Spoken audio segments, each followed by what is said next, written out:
Hey, yeah, I just want to start it off by, saying I'm just super grateful.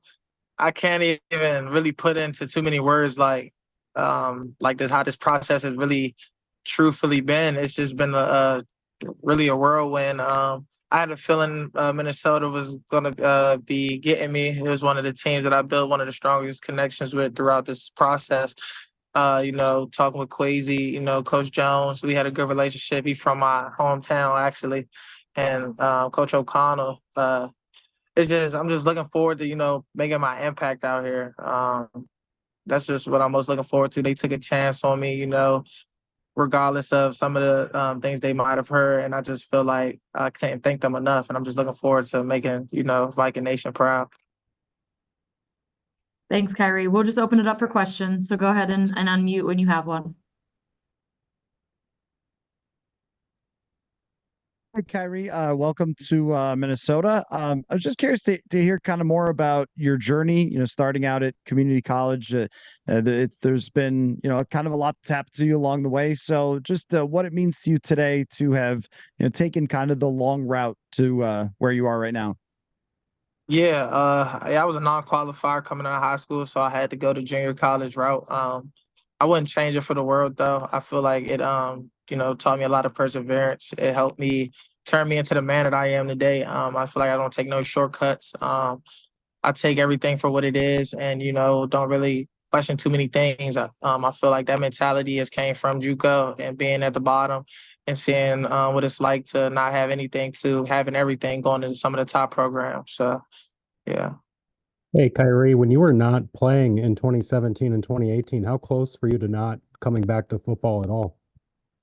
Yeah, at one point I wasn't really thinking about football much. I had just won like employee of the month at a grocery store, so I really wasn't thinking much about it. Honestly, I was just like, hey, I guess I told my mom at one point in time, like, I guess I'm about to be, working at the grocery store, and I played 2K a lot, so I was trying out to make it to the NBA 2K league. But yeah, for a bit of a second, the football had got a little foggy. I would definitely say. So what got you back on the football track, Khyree, after that? Two of my close friends were 4 and 5 stars. And they both were D1. And like they were kind of they motivated me. I got like a little crazy story a little bit. When I first ended up leaving my first junior college, I was home for about 6 months, but I told my friends that I was still in school. And so I stayed in my house for 6 straight months and nobody knew. And it was kind of like eating away at me. And then I finally just eventually told my friends. And but like that was like that moment really told me like, man, if I was embarrassed to even tell them, like I might want to, get up and try to do it again instead of sitting here and just soaking.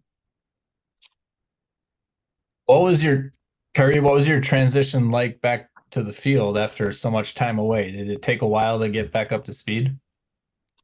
Nah, well, like not hard to me. It didn't take no time, honestly. Like when I came back, I honestly was playing receiver at first, but I knew I wanted to play DB, so I just went back at first, play receiver until I felt like I kind of earned my coach's trust, and then I went to his office and told him like, I wanted to play corner, and he was like, "What? Like, you've been doing good at receiver. What's going on?" And I just kind of let him know. Excuse me, 1 second. We'll train. Yeah, and I had just kind of let him know, I'm in junior college, I got to produce to kind of get out of here. Our quarterback situation is not the best. I feel like at corner, at least I can kind of control my own destiny at least. And so that's why I ended up switching my position. And then when I got back on the field, it was my first day at corner. I got an offer. So I don't think it was that hard when I got the corner. Khyree, welcome to Minnesota. You mentioned having kind of a good feeling about the Vikings and mentioned Coach Jones. I'm just curious, what was it like to work with Durante and the other Vikings coaches at the Senior Bowl, and kind of what impression of this defensive system did you get from them? Yeah, it was honestly like it was a really surreal feeling, like being able to talk to somebody who kind of speaks some of the same lingo that I speak necessarily. Coach Jones is literally about 5 to 10 minutes. He lived in the area that I actually lived in before. So having him there, and I was with Coach Saban for a while, and then also going with Coach Landa. And I felt like I was with some very elite coaches, and I thought I kind of knew a lot about the cornerback position. And then being with Coach Jones, he was able to still give me other tips and tricks to look at and things. It was just kind of honestly like mind blowing to know like, dang, it's still so much more to learn about the game, even though I've been with some of the greats before. So like it was a real easy feeling. And Coach Flores, we talked about it. He didn't know that I knew he was with Miami and stuff like that. Like I really know football, so I was just asking about Xavier Howard because we talked a lot throughout my last season because I used to ask him for tips about at corner and things like that. So I always had a good feeling like our relationship was brewing when I was out there. Khyree, where does your confidence come from? It seems like you have a lot of it. Where did you get that? I think that's the area that I'm from. I think, to be like in the PG County area, it's a small town area. So to make it out of here, you got to have a chip on your shoulder and some confidence. But I also think my confidence comes from the work also. I watched a lot of the names that get called before me, recently in this draft. And I feel like, if you was just watching last season, maybe it shouldn't have went like that. So, but now I get my own chance to, control the narrative again. I'm going into the NFL now. So it really don't bother me that much because I know I'm going to get the final laugh at the end, when we, make some plays when we in and win a Super Bowl or something like that. So, yeah. And which grocery store did you work at? That was at Harris Teeter. What did you do? Teeter. I was working in the deli department. So, yeah, I was like cutting, like ham and stuff. Khyree, what are your thoughts on playing with Dallas Turner again? And have you been able to talk to him at all since getting the call or not yet? Not since getting the call. I seen he called me, so I got to call him back after this. But I talked to him when he got drafted. And even though I know he didn't even really expect at the moment to even go to Minnesota, and like when I told him, we'll see what happens, how the cards fall and stuff like that. But I said, it's a pretty good chance. And that's one of my closest friends. Me, him, and Terrion. That's probably like some of the main people I talked to back from Bama. So, I know we probably going to have a little clothing war going on. He's really into clothes and I am too. So, look out for that coming down to every game week for sure. Khyree, how good were you at 2K? Yeah, I would definitely say I'm pretty good. Before I ended up going back to JUCO, I made it to the top 250 to make it to the 2K league. So that means we would have had to go to New York to like participate in the draft. But about 2 days later, that's when I got the call from my coach in JUCO asking me did I still want to play. So I ended up, I was debating that decision for about 48 hours. But then I ended up deciding to go back and play football. But I think I could have been in the 2K league if it didn't work out. So it's cool. What do you feel like made you so successful last year with Coach Lanning at Oregon?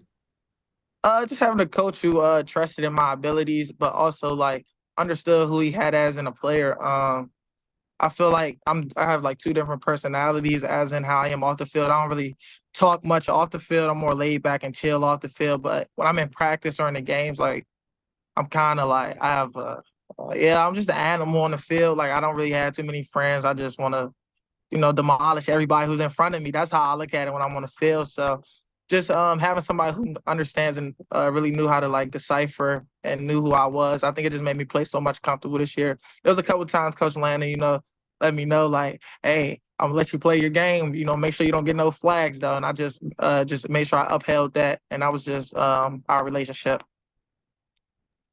Ryan Yeah, Grigson, I think Ryan Grigson was saying that when you met with them at the Senior Bowl, when you met with the Vikings at the Senior Bowl, you made quite an impression on them. Do you remember that meeting? And if so, what did you say to them to kind of get their attention?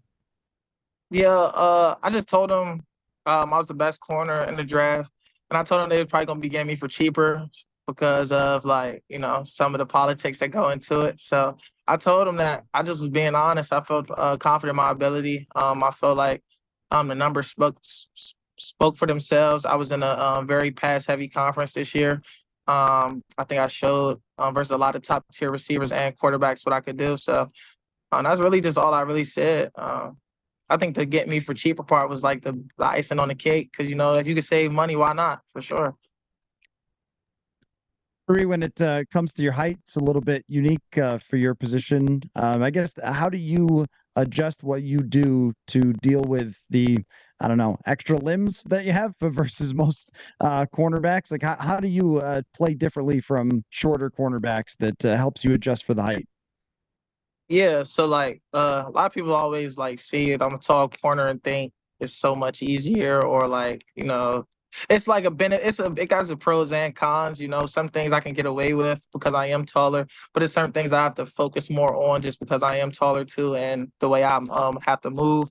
So I feel like I've got a pretty good gist of like what I do per like caliber of receiver and I'm going against. Like I feel like when I'm going against bigger receivers. I'm more comfortable just because of my size. I feel like I don't have as much fear of their quickness and things like that. When I'm checking smaller receivers, I know my eyes got to be really right that game.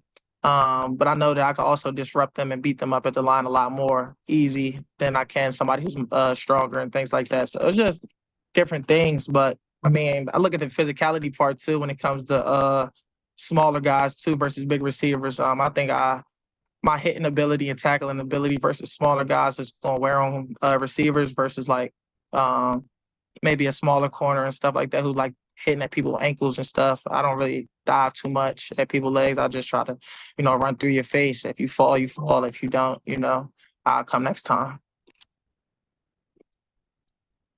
Khyree, where did you spend the draft weekend, and how closely were you paying attention to the pick by pick? Yeah, so I'm in Maryland right now. I'm with my family. I'm at my dad's house right now. Honestly, I wasn't even at home when I just got the call. I was at the mall. Today was like a day I was just trying to chill and like kind of do my own thing. Cause like yesterday it was kind of stressful a little bit for me. So today I thought like my name was gonna get called a little later in the day. I didn't know it was gonna be fourth, fifth round, but I thought it was just gonna be, you know, not in the first 30 minutes of the draft. I didn't think that. So I was in the store and I missed the first call, and then then my phone rang again. I picked it up and it was the Vikings, and then I told the lady in the store, I'm like, well, I gotta go. And I ran out of the store and I called my parents. I think they was on like pick 105 or 106 at the time. And I called my mom and I told her, you might want to turn on the TV. And then I just hurry up and hung up the phone, and then I called my dad. He was right next to her though. Anyway, I don't know why I should have just told them both at the same time. But then I called my dad, told him the same thing. And then yeah, it was crazy. Then I ended up coming back to the house, and then all my family was here. Any other questions for Khyree? Yeah, Khyree, greetings from the UK. We're excited to see you over here later this year when the Vikings come to London. A couple of questions. First one, have you seen any of the London games, and just get your impression of those international games from afar? I done caught a couple before. I know like usually because I'm an East Coast person, so I know the London games usually coming on super early in the morning time. But I know it's an experience. You know, I didn't know that we had one of the London games this year. You know, I got to make sure. I'm looking forward to being overseas. I don't even have my passport, so you know I got to get that so I could make sure I can make it to the game. So yeah. Well, make sure you show out your passport. Have you got a message for Vikings UK?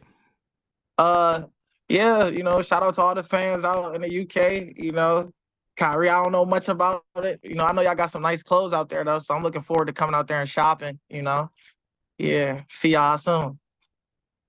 Thanks. Can't wait to have you. Yeah.